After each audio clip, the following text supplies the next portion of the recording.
평생을 검사로 이 나라를 섬겼던 한 장로님이 모든 직책 끝나고 그리고 몇 사람들이 모여서 같이 얘기하는 자리에 이런 질문 하나가 나왔습니다. 당신이 법조계에 있었고 특별히 검사로 있었기 때문에 평생 여러 사건들을 많이 만났을 텐데 법창에 그려볼 수 있는 그리스도인들의 모습은 어떤가 하는 질문을 던졌습니다. 여러분은 어느 자리에 섰을 것 같아요?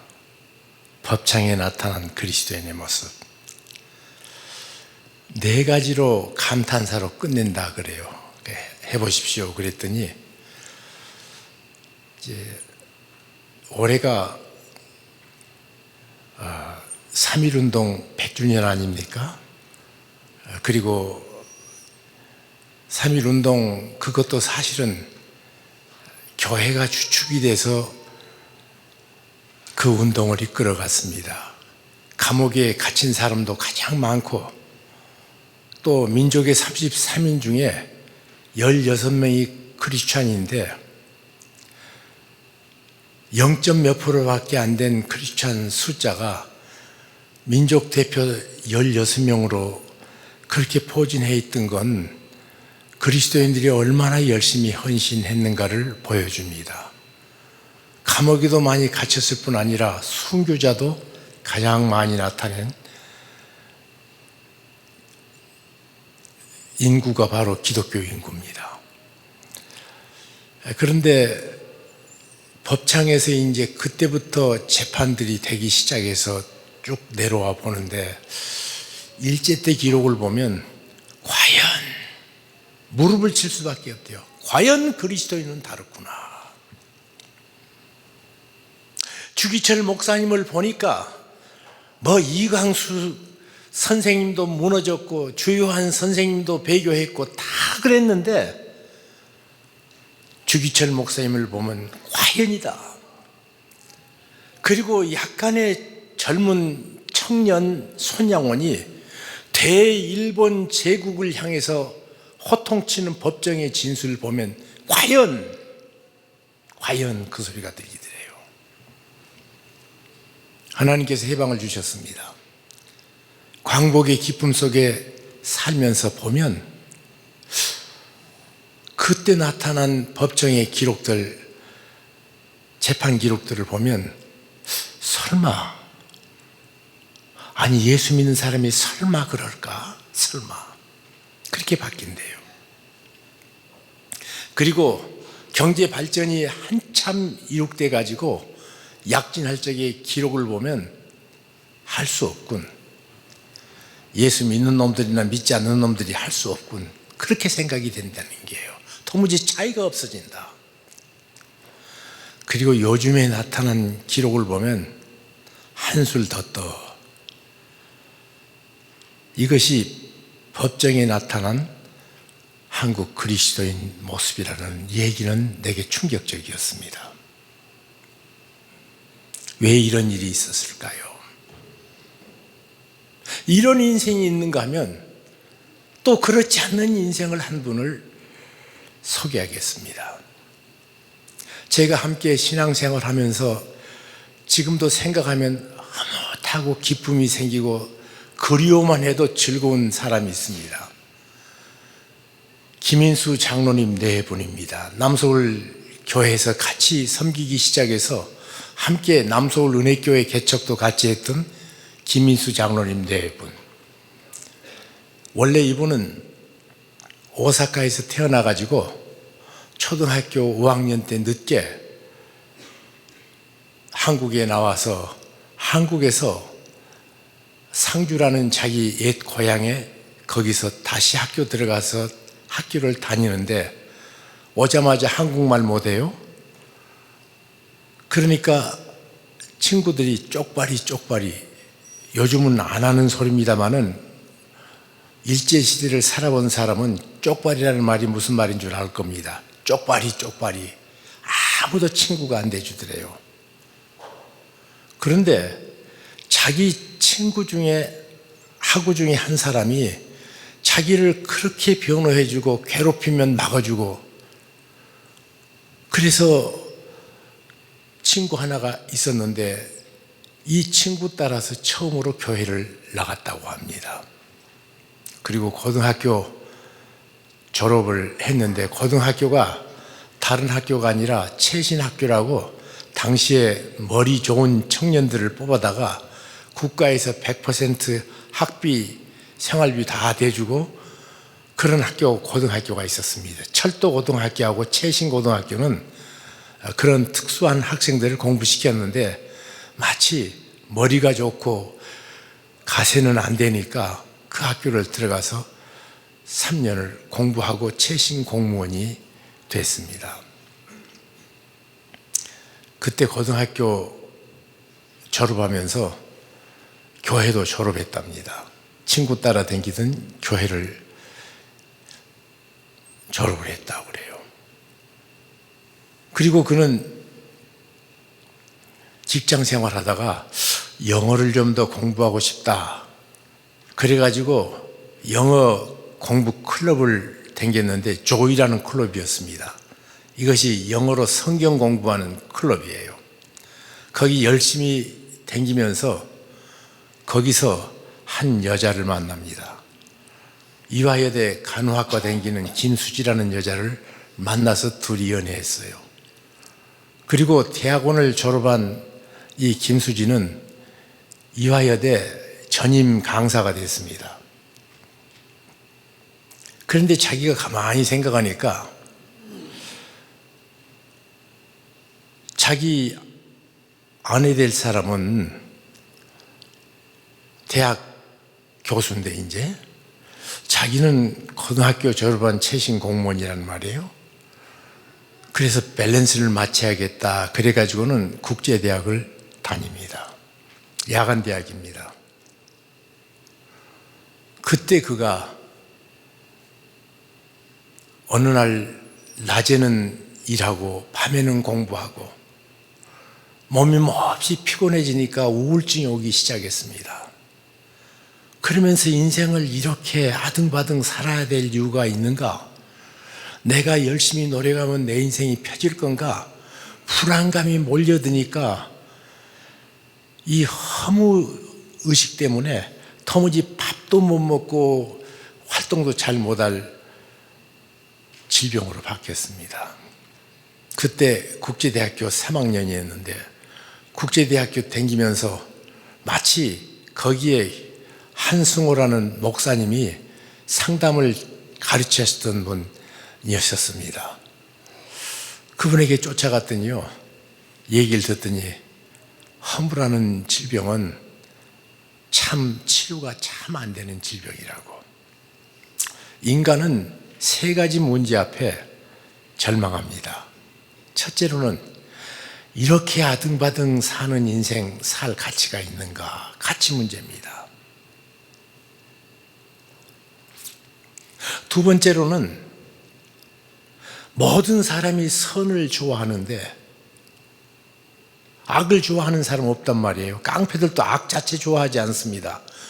그런데 문제는 그 악이 세상을 편만하게 채우고 있고, 어느 날 내가 정직하게 내 인생을 들여다보니까 내 속에 악으로 가득 차 있다. 여기 절망합니다. 이 악을 벗어나기 위해서 몸부림쳐도 안 됩니다. 이 무서운 올개미를, 족쇄를 헤어날 수가 없는 악이 내 주변에, 내 속에서 꿈틀거리고 있는 모습을 보고 절망합니다. 세 번째로는 우리가 이렇게 저렇게 기껏 살아봐야 나중에 죽지 않아요? 죽음이 끝인데 까짓 것. 이 세 가지 문제, 허무의 문제, 죄의 문제, 죽음의 문제, 인생의 3대 해결할 수 없는 절망의 문제들입니다. 그것에 덫에 걸려서 청년 김인수는 잠을 못 자다가 한 분의 얘기, 허무 문제는 딱 한 가지 약밖에 없다. 뭡니까? 그러니까 성경이다 그러더래요. 이 사람은 목사님과 그런다고 생각해서 다른 또 자기가 참 존경하는 교수님에게 말했더니 그분은 예수 안 믿는 분이에요. 허무의 특효약은 성경이다 그러시더래요. 몇 분들이 그러니까 아니 내가 성경을 아는데 초등학교 5학년 때부터 고등학교 때까지 내가 예배당 열심히 다녔거든. 그러다가 생각해 보니까 자기가 자기 눈으로 목사 설교를 들었고 선생님 강의는 들었지만 자기 눈으로 성경을 본 경험이 없는 거예요. 그래서 그분이 성경을 한번 구약은 너무 크니까 안 읽는데 신약을 딱 펴서 읽어보니까 세상에 성경이 자기 눈으로 보니까 말도 아닌 글이 써졌더랍니다. 마태복음 1장 처녀가 잉태하여 아들을 낳는다 아니에요. 말도 아닌 책이다. 그리고는 1장 보다가 성경책을 던져버렸습니다. 저녁에 자는데 그 밤에 자는데 아니 그러면 내 눈에 도무지 의미가 없는 글인데 왜 이것이 인생의 문제를 해결하는 가장 위대한 책이라고 말하고 영원한 베스트셀러라고 말하고 또 허무 문제, 인생의 죄 문제에 대해서 특효약이라고 말하는가? 그렇게 말하는 의미는 알아야 될 것 아닌가? 그렇게 많은 사람들이 쫓아갔으니까. 그리고는 그가 성경책 읽는데 한 7번을 읽으니까요 이제는 눈을 부릅뜨고 있습니다. 그래도 안 보이니까. 사람이 안식일을 위하여 있는 것이 아니라 안식일이 사람을 위하여 있다. 아니 교회 자기 댕겼을 적에 안 가면 지옥 간다고 떠들어대는 목사님 설교는 들었는데 그 안식일이 나를 위해서 있다니 뭔가 좋은 것 같아 줄 하나 탁 쳤어요. 또 너희는 먼저 그의 나라와 그의 의리를 구하라. 그리하면 이 모든 것을 너희에게 더 준다. 그러니까 좀 의미가 있는 것 같아서 한 7개쯤 쳐지더래요. 20번쯤 읽으니까 예수 그리스도의 기적 이외에는 자기가 빨간 줄로 다 성경을 쳐놨대요. 줄을 30번을 읽고 신약 30번을 읽고 예수 그리스도시요 당신은 나의 주님이시고 나의 구세주입니다. 무릎 꿇고 자기가 기도했다고 그래요. 그러면서 목사인 저를 향해서 이렇게 말해요. 교회 가면 예수 믿으면 복 받는다고 그러고 예수 믿으면 형통한다고 그러는데 자기가 댕겨본 그 교회는 가난한 사람 댕기고 지체 장애자들이 교회 나오고 실패한 사람들만 교회가 있더라는 거예요. 성경이 틀렸다 그래서 그가 성경을 박차고 나왔다. 그런데 성경은 그런 책이 아니라 살아계신 하나님 앞에 인생인 내가 어떻게 그 앞에 바로 설 거냐 하는 것이 최대의 문제들이에요. 성경은 살아계신 하나님, 그분 앞에 내가 바른 모습으로 어떻게 살아나갈 건가? 이 문제들이에요. 바른 모습으로 살아나가려고 드니까 문제가 있다면 자기 속의 죄입니다. 하나님의 말씀 앞에 보니까 오른밤을 때리면 왼밤까지 대라고 말하고 오리를 가자 그러면 십리를 가라고 말하고 겉옷을 달라면 속옷까지 주라고 말씀하셨던 주님의 말씀과 자기의 삶의 괴리, 그리고 말씀 앞에 보니까 자기가 얼마나 교만한가. 사람들은 성경 보기 전에 자기 교만한지 모릅니다. 성경 진실로 보기 전까지는 자기 잘못 보는 눈이 안 자랍니다. 이것은 목사님이든지 장로님이든지 똑같아요. 하나님의 말씀 앞에 밝은 빛 앞에 자기를 보면 그때 자기가 보이거든요. 그런데 그때 자기가 절망할 수밖에 없는 자기. 죽음의 공포 속에 있고 죄의 문제에 도무지 해결이 안 된 자기 모습, 이런 모습을 우리들은 가지고 인생을 삽니다. 그래서 하나님 앞에 하나님 없었으면 좋겠다. 또셉시라는 작가는 이렇게 말합니다. 하나님이 계시지 않으면 인생은 자유다. 그렇죠. 뭘 해도 괜찮잖아요. 하나님 없는데 뭐. 그런데 하나님 계시니까 그분의 밝은 빛 앞에 나를 보고 찬찬히 보면 그 앞에 설 수 없는 절망을 갖게 됩니다. 그리고 보니까 그 절망 속에서 붙잡을 수 있는 것, 나의 죄를 대신 해결해 주신 그리스도 십자가를 의지하지 않을 수가 없더래요.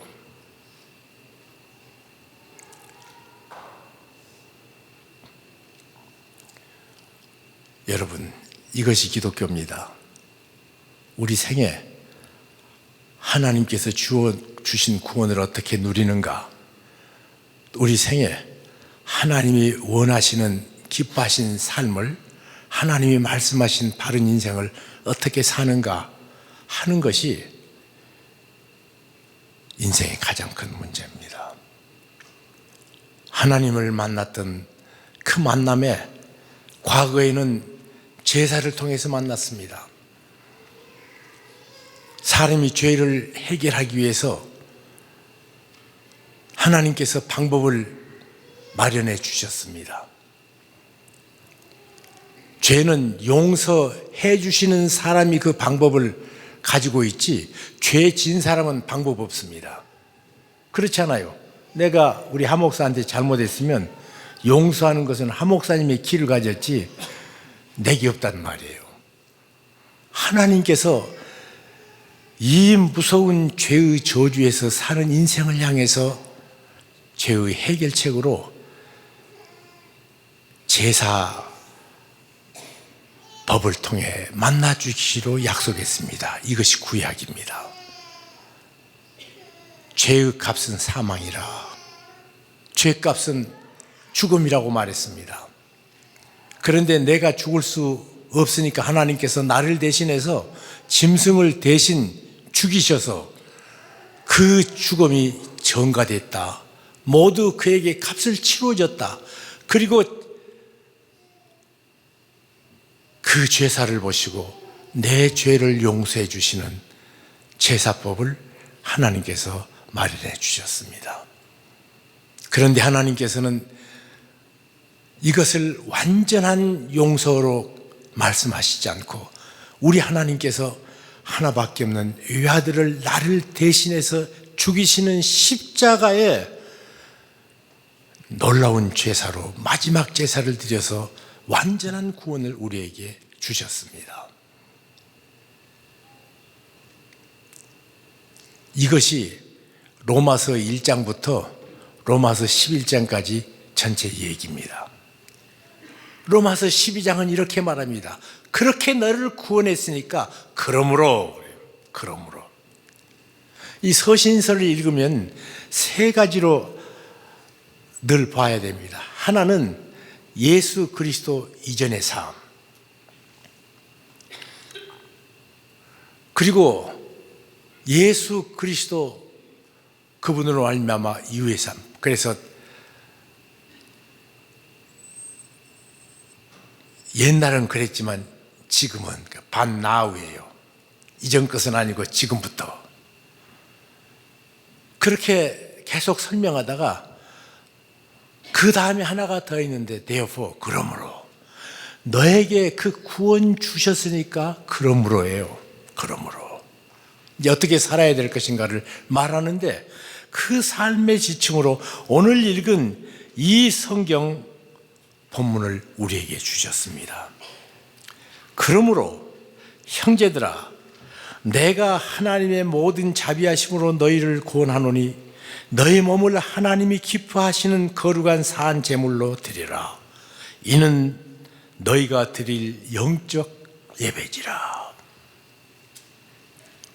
여기 명령하지 않고 있습니다. 자비하심으로 권면하노니. 이 자비는 용서에 대한 의지가 실린 말이라면 똑같은 말, 긍휼은 그냥 동정하고 불쌍히 여기는 마음을 긍휼이라고 말합니다. 그런데 영어는 똑같이 멀시를 씁니다. 근데 히브리 말이나 헬라 말도 두 개가 다른데, 그래서 우리는 하나는 자비로 말했고 하나는 긍휼로 말했습니다. 동정해 주시면 긍휼이고요. 그리고 자비는 마지막으로 용서하시는, 아버지 집에 들어오는 아들을 향해서 쏜살같이 쫓아나가는 아버지의 마음, 자비입니다. 자비하심으로, 이 자비는 우리를 하나님께서 명령하시지 않고 권면하게 하신 근거입니다. 여러분, 사랑은 명령하지 않고요, 사랑은 권면합니다. 노예나 부하는 명령합니다. 그러나 자식에게는 권면합니다. 사랑은 상대편을 인격적으로 대우합니다. 어떤 때는 하나님 앞에 제가 이렇게 기도합니다. 하나님, 복잡하게 권면하지 말고 그냥 그것밖에 못하도록 나를 기계적으로 다리를 부질러서라도 순종하게 해주세요. 내 가능성이 하나님을 떠나 있을 때가 너무 많으니까 하나님 앞에 그렇게 울부짖을 때도 있습니다. 그럼에도 불구하고 하나님은 그런 나를 인격적으로 대우해 주셔요. 인격적으로. 그래서 권면합니다. 권면하신 하나님은 그 자비로 우리를 권면하시면서 우리가 우리 하나님 앞에 하나님이 기뻐하시는 산 제물로 너희를 드려라. 이 말은 과거에 짐승을 죽여서 드렸던 제물, 그 제물과 반대된 네 삶 전체가 제물로 드려지는 인생을 네가 참으로 구원을 받았다면 그렇게 하나님께 드려라.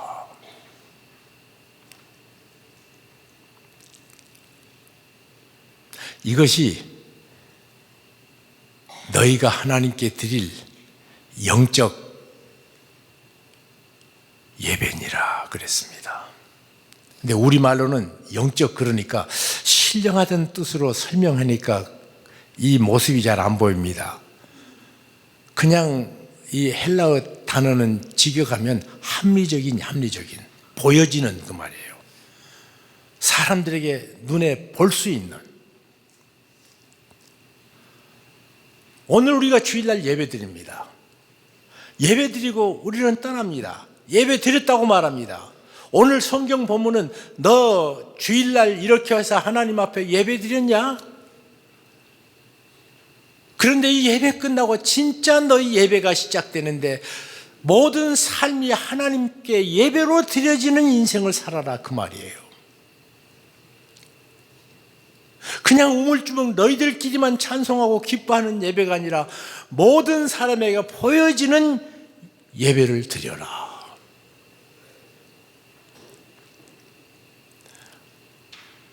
여러분, 하나님의 말씀은요,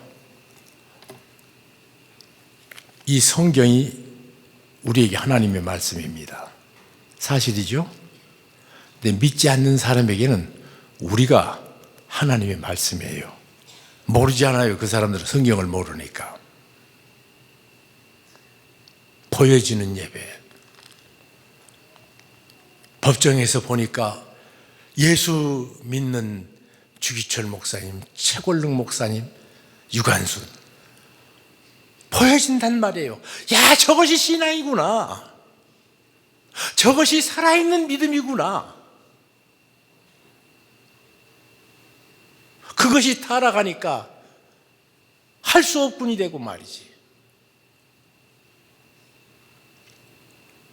어쩌다가 놀랬다가 이제는 할 수 없군 그러다가 한술 덧도로 바뀌는 비아냥을 당해야 되는 그리스도인의 삶이 아니라 내 날마다의 삶이에요. 그래서 크리소스톰이라는 주후 3세기의 기독교 성자이고 순교자였던 크리소스톰은 내 눈이 악한 것을 보지 않음이 하나님 앞에 산제사 드리는 거고, 내 손이 악한 일을 행하지 않는 것이 우리 하나님께 드리는 산제사고 산예배고, 그리고 우리 발이 못된 일 하기 위해서 동분서주하지 않는 것이 하나님 앞에 산제사고, 그것으로 끝내면 안 된다. 어디 가든지 평화의 사람이 되고, 어디 가든지 사랑의 사람이 되고, 어디 가서든지 하나님의 선이 무엇인 줄을 보이는 인생이 되어야 된다. 그것이 바로 산 제사라고 그렇게 말했습니다. 그러면 어떻게 산 제사를 드립니까? 첫 번째로 해야 될 것은 이 세대를 본받지 말고 그랬습니다. 이 세대 흐름 계속 악해집니다. 과거에 없던 악들이 얼마나 더 덧붙여 생기는지, 참으로 이 나라가 발전하는 것이 정말 축복일까?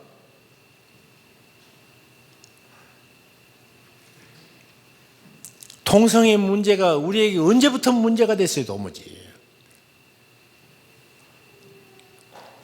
동성애 나는 아니라고 하면 감옥 가야 될 나라가 되어버린단 말이에요.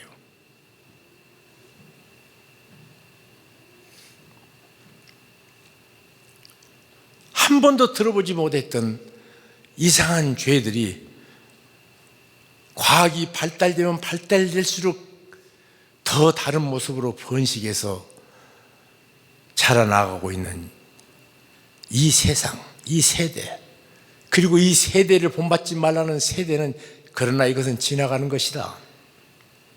세대라는 말, 이건 세상, 이 코스모스라는 말도 아니고, 그건 눈의 형태로 정지해 있을 수 있지만 세대는 계속 지나가요.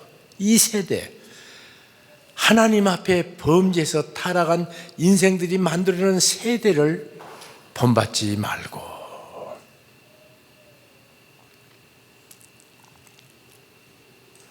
본받지 않기 위해서 해야 될 것이 있습니다. 본받지 않기 위해서 이를 악물고 본받지 않아가지고 되는 거 없습니다.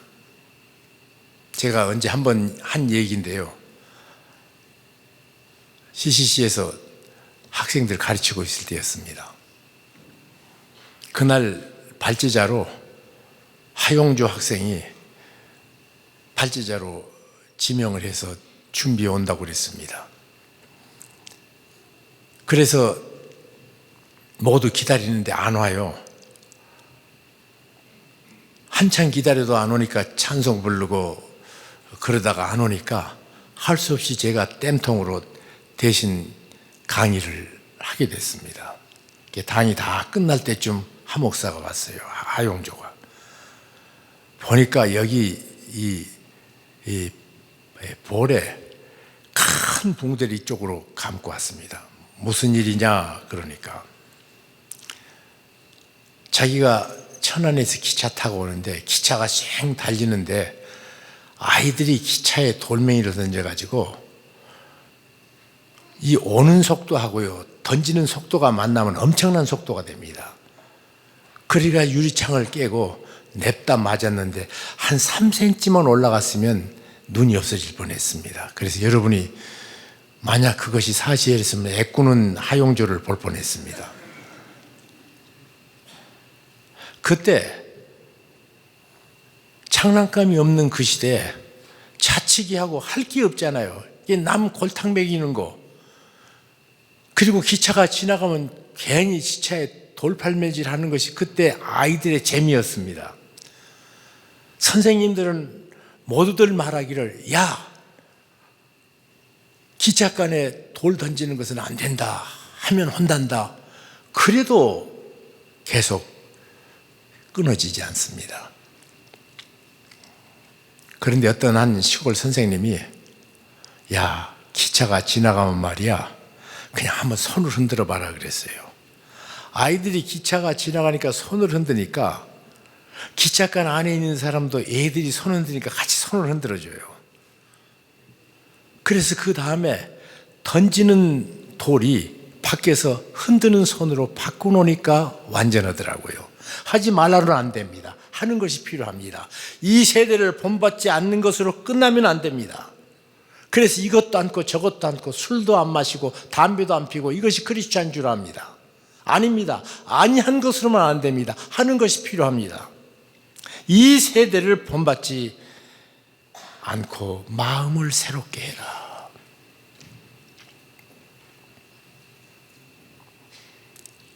마음이 새로워져야 된다. 사람이 달라지는 가장 중요한 장소가 마음입니다. 그리고 하나님만이 이 마음을 그처럼 소중하게 보십니다. 하나님은 다윗을 만날 적에 사람은 외모로 보고 판단하지만 나 여호와는 사람의 마음을 본다고 그랬습니다. 이 말이 놀라운 말입니다. 왜 놀랍습니까? 우리들은 한 사람을 평가할 적에 요즘은 하도 예쁜 거 좋아하니까 미모 봅니다. 또 요즘은 돈 중심의 사회니까 그 사람의 돈을 봅니다. 그 사람의 권세를 봅니다. 그 사람의 능력을 봅니다. 그분의 영향력을 봅니다. 그분의 업적을 봅니다. 그래서 그것을 통해서 나를 보지요. 나 자체를 보는 사람이 없습니다. 하나님만 나 여호와는 중심을 본다. 이 말은 하나님만 나를 정말로 좋아하신다는 말이에요. 나에게 정말로 관심 있단 말이에요. 내 소유에 관심 없습니다. 하나님은 내 미모에도 관심이 없습니다. 내 업적에도 관심이 없습니다. 하나님만 나만 관심 있단 말이에요.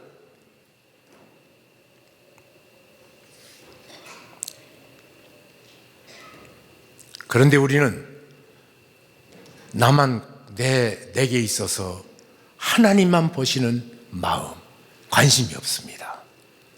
여러분이 여러분 마음 생각해 보셨어요?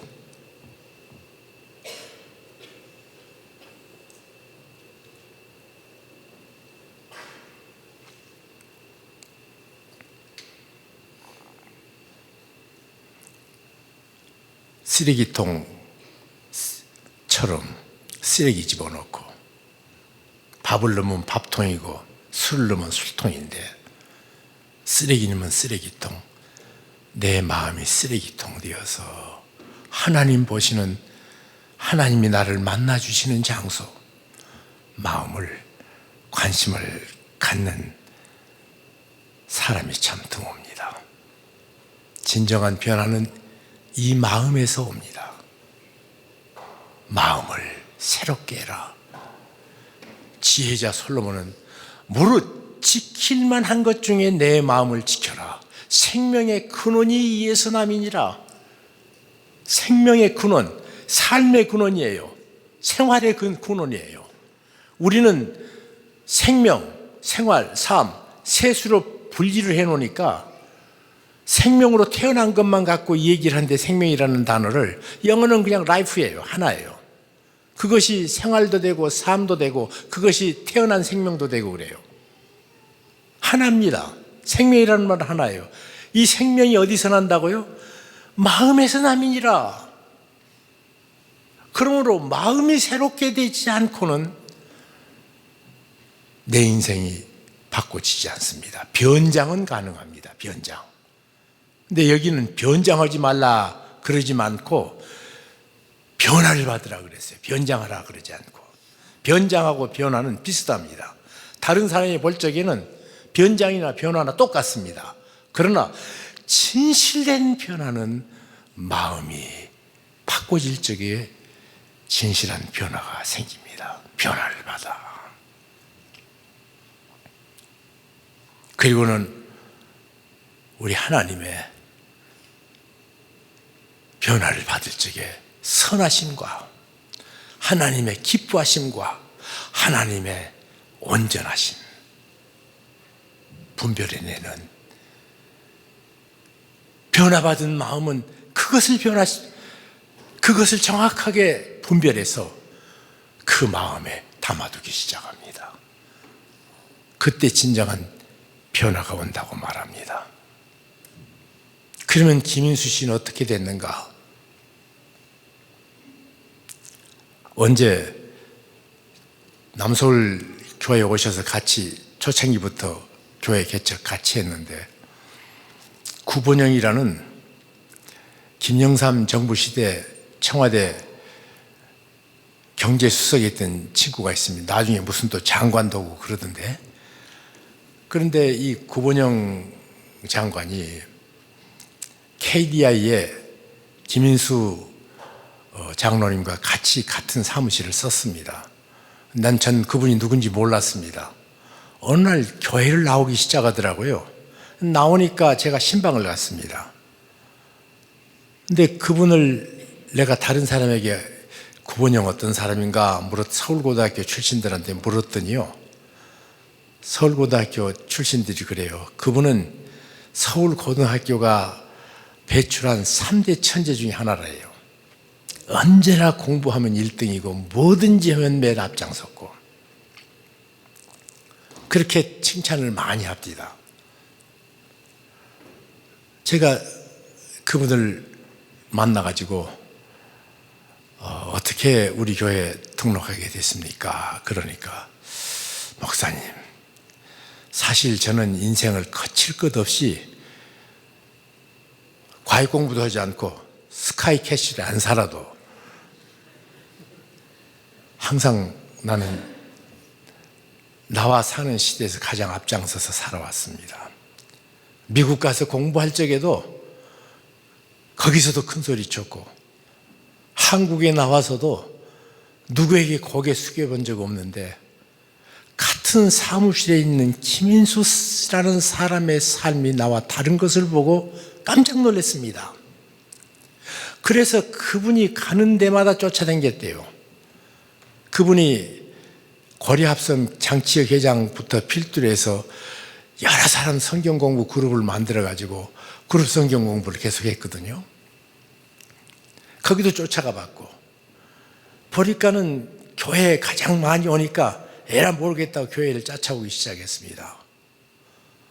어떻게 하면 김인수 씨가 사는 삶을 내가 살 수 있을까요? 이 변화죠? 변장 아니에요? 변장은 비가 와도 싹 씻겨 내려가. 변화는 비바람 내성 광풍이 불어도 든든히 서 있어. 그런가 하면 교회에서 섬길 적에, 이제 그분이 2003년에 돌아가셨으니까 너무 빨리 돌아가셔서 내가 그렇게 애통해 본 적이 없습니다. 지금쯤 계셔봐야 이제 80 넘었는데 너무 아쉬워요. 너무 아쉬워. 그분을 생각하면. 지금 같이 있으면 이 예배당 보고 얼마나 좋아했을까. 그 미랄학교 지으니까 그분이 그렇게 얘기하더라고요. 목사님, 교회는 이런 일을 해야 됩니다. 이런 일을 해야 됩니다. 뭐 감격해서 어떻게, 그분이 소란스럽지 않는 분인데 그날은 그냥 흥분해가지고 좋아하시는 그분을 봤어요. 그분이 장로였습니다. 아내는 이화여대 간호대학장하고, 이분은 고려대학 경영과 교수로 가서 카이스트에 갔다가 고려대학으로 왔거든요, 또. 근데 그분은 옥스퍼드 프레스에서, 옥스퍼드 대학에서 만들어낸 책에 3권을 썼는데, 기적의 한국이 어떻게 형성됐는가를 보려면은 김인수 책을 봐라. 아직도 그것이 깨지지 않은 채 그 책이 텍스트북입니다. 학문적으로도 정말 뛰어난 생애를 살았습니다. 그런데 그래서 두 사람이 벌기 때문에 돈 여유가 있잖아요. 이제 교인 숫자가 많으니까 누가 무슨 일, 어려운 일 당한지 모르는데 저녁에 저 만나자고 그럽니다. 목사님, 자기가 보니까 아무개 집에 아이들 학기금을 못 내서 힘듭니다. 목사님 조용히 좀 전해주세요. 부지기수입니다. 그런 일이. 그래서 사람들은 말하지 말라고 해서 내가 갖다 주니까 내가 준 줄 알고 오해해갖고 나를 지금까지 좋아하는 사람이 많아요.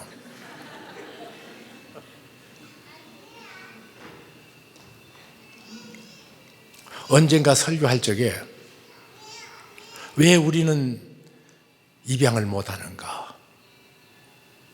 서양 사람들은 그처럼 아이들을 입양해서 자기 자식처럼 키우는데 하나님의 입양된 자녀인 우리가 왜 못하는가? 사랑한다는 말, 국가도 사랑하고도 세계 사랑하는데 구체적인 대상인 가까이 있는 이웃을 우리가 사랑 못하는 것이 사랑인가? 호통을 쳤는데 한 달 후에 한 아이를 입양해서 교회에 데려오더라고요. 그리고는 저보고 와갖고는 몇 달 있다가 목사님 저 교회 옮기겠습니까? 옮기겠습니다 그래요. 자기는 평생 신앙생활하면서 가까운 곳에 교회를 두고 갔는데 이 교회에 있으면 이 아이가 입양된 것을 알까 봐 옮겨야겠대요. 그래서 제가 그랬습니다. 그것 때문에 하지 말고 가까워서 섬기기 좋은 교회는 가시오. 보내드리겠습니다. 그러니 계속 또 나와. 그랬더니 아무래도 목사님하고 같이 우리 남서울 교회를 섬기는 것이 내게 마땅한 것 같습니다. 내 아내랑 온 가족이 그렇게 결정해서 따르기로 했습니다. 그래서 돌아가실 때까지 같이 있었거든요. 근데 그 다음에 우리 교회가 계속해서 교회 개척했습니다. 청년들이 나가서 교회를 개척했는데 어느 날 한 집에 갔더니 형제가 있는데 형 동생이 너무 안 닮았어요. 그래서 제가 무심코 이 집은 형제가 참 안 닮았다 내가 그랬다고요. 그게 어떻게 그냥 싸늘해져요 말이. 이제 식사를 대접받고 나오는데 같이 갔던 우리 부교역자가 목사님 그 가정 사정 모르니까 그래요. 왜 그러니까 목사님 그 가정이요 김인수 장로가 하는 것을 보고 충격을 받아서 입양한 아이래요. 근데 그 한 집이 아니라 그 시대 젊은 애들이 그렇게 많이 입양을 하더라고요. 입양 못한 놈이 나예요.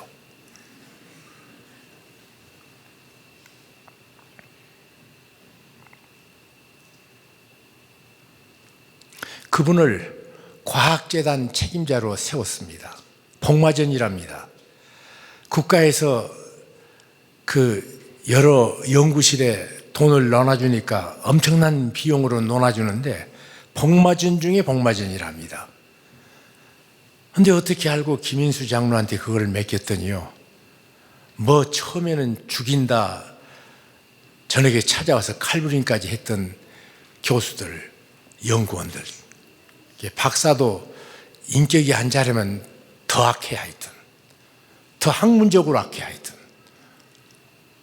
그런데 결국 합리적으로 모든 것을 무사공평으로 해버리니까 과학재단을 잡아버리더라고요.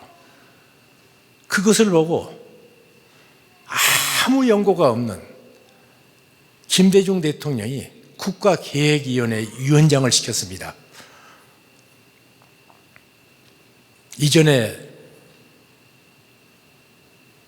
박건상이라는 동아일보 그 기자 출신을 국가위원장을 총리급으로 해가지고 세워서 국가개혁한다고 그렇게 했는데 그분이 물러나니까 정말 사람들이 알지도 못하는 김인수를 국가개혁위원장으로 해서 일하다가 그리고 주님 앞으로 갔습니다.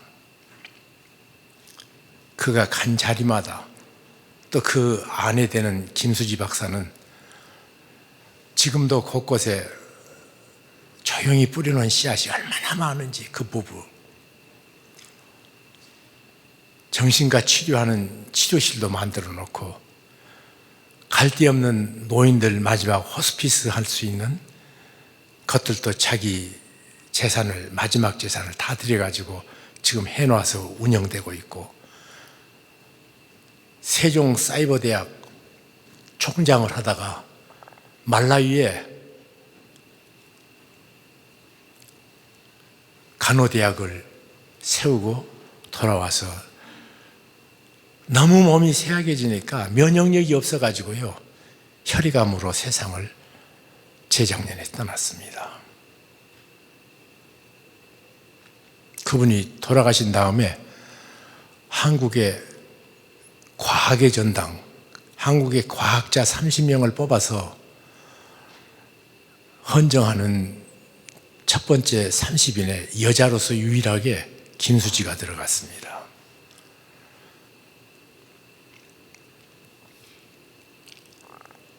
그분 보고 하나님 무시하는 사람이 없습니다. 하나님 어떤 분인지 보고 싶냐?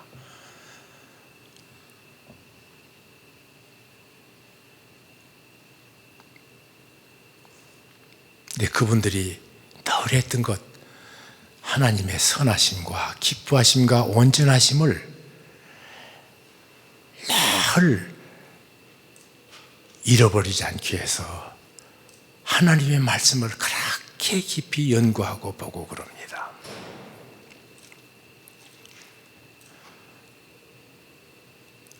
국제대학 끝나고 풀브라이트 장학금으로 MIT로 갔는데 세계 머리 좋은 친구들이 다 모인 그 학교에 가서 영어는 안 들리지요. 도무지 학문은 따라갈 수 없지요.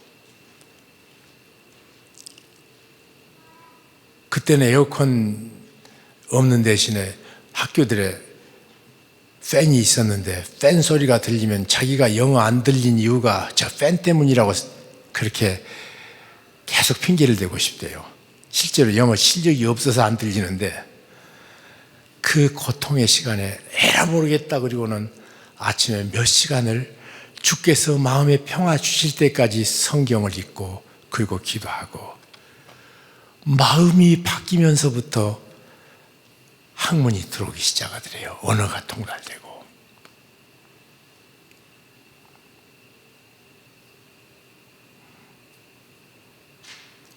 그래서 성경 공부는 네 가지로 늘 하고 있는가 보십시오. 첫째로 하는 것이요. 읽으세요. 읽으세요. 목사들이 설교하기 전에 그 본문이 그냥 외워지도록 읽으라고 제가 그럽니다. 읽으세요. 두 번째로 좋은 강의를 들으세요. 이미 잘 정리된 사람에 의해서 내가 모르는 부분을 객관적인 성경을 배우기 위해서 해야 됩니다. 강의 들어야 돼요. 세 번째로는 그거 혼자 있으면 자기 속에 갇힙니다. 그래서 그룹 성경 공부는요, 내가 나를 드러낼 뿐 아니라 다른 사람이 어떻게 성경을 보는가를 가르치는, 서로 가르치는 그보다 더 좋은 성경 공부 방법이 없습니다. 그리고 내가 깨우친 것을 얘기하면 또 상대편이 똑같이 그걸 깨우쳐줘요. 같이 얘기하면서. 혼자 했으면 그거 10번 노력할 것을 10사람이 했으면 하나씩만 얘기하면 10개를 배워요.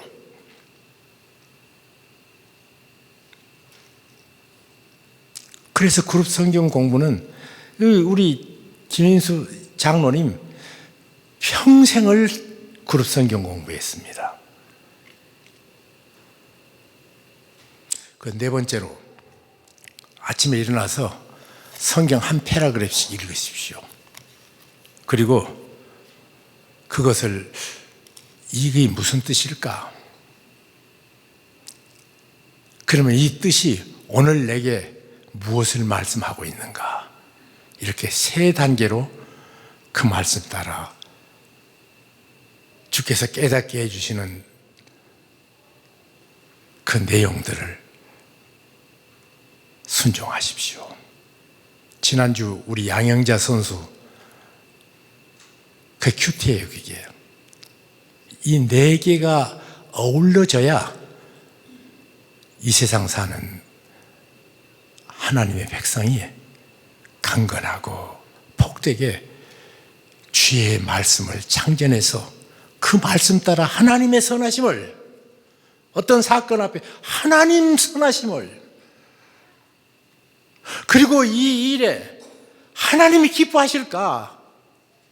지금 이 시간에 일하는 것 하나님이 기뻐하실까? 그리고 내가 하는 일 중에 부족한 부분 없는가? 하나님의 온전하심이 드러났는가?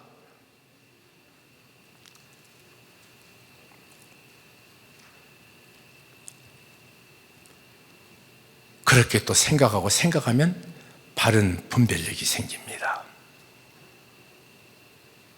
주께서 오늘 내게 말씀하십니다.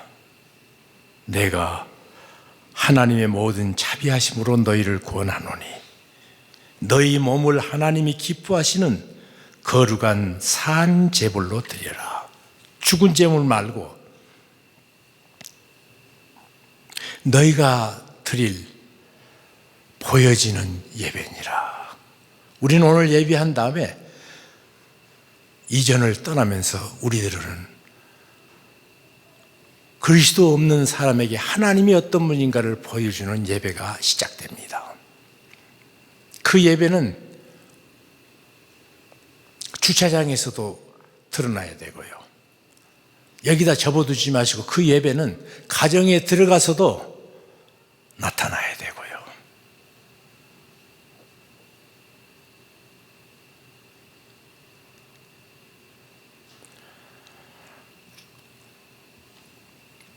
그리고 말합니다. 너희는 이 세대를 받지 말고 마음의 변화를 받아. 변장하지 말고요. 변장하지 말고 마음의 변화를 받아. 하나님의 선하시고 기뻐하시고 온전하신 뜻이 무엇인지 분별을 하도록 하라. 이것이 우리가 하나님 앞에 드려질 바른 제사입니다. 이 은혜가 우리 속에 충만하기를, 이런 참 하나님의 백성으로 이 땅에 살면서 구원받은 자로서 하나님이 어떤 분인가를 드러내는 축복된 생애로 펼쳐질 줄로 믿습니다. 기도하겠습니다. 주님 감사합니다. 은혜 베푸시니 감사하고 선하시고 기쁘시고 온전하신 하나님, 우리가 우러러 바라보며 예배드립니다. 이 예배가